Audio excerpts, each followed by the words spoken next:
Non ci sarà nessun rischio per l'apertura dell'anno scolastico. Lo ha detto la ministra dell'istruzione Lucia Azzolina ieri sera. Abbiamo il dovere morale di riaprire, una priorità assoluta del governo. È certamente un'operazione complessa, ma siamo più pronti rispetto a quando la pandemia è scoppiata. Distribuiremo 11 milioni di mascherine al giorno, ma abbiamo anche allargato le aule e cercato ulteriori spazi affinché gli studenti seduti al banco possano abbassare la mascherina ad 1 metro di distanza dagli altri.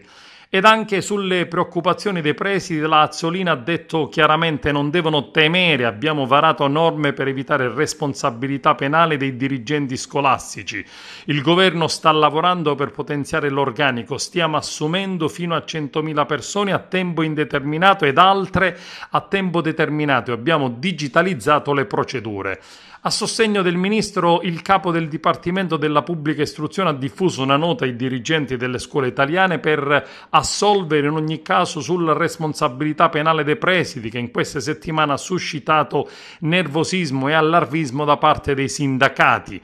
Le misure organizzative previste nei protocolli stipulati tra il governo e i sindacati e le linee guida per le istituzioni scolastiche assolvono i dirigenti scolastici da ogni responsabilità penale e civile.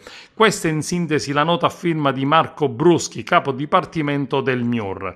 Stiamo anche valutando, ha detto ancora l'Azzolina, l'ipotesi che qualora uno studente risultasse positivo al Covid potrebbe andare in quarantena l'intera classe.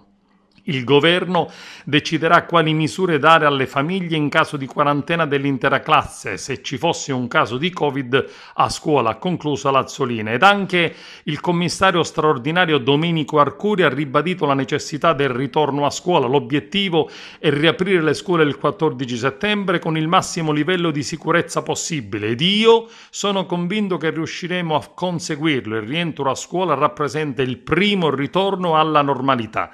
La vita delle famiglie torna normale se i ragazzi la mattina possono andare a scuola e il pomeriggio studiare. Certamente, ha aggiunto, è necessario che la riapertura sia accompagnata da una serie di strumenti che consentono un accettabile livello di sicurezza, ha concluso Domenico Arcuri.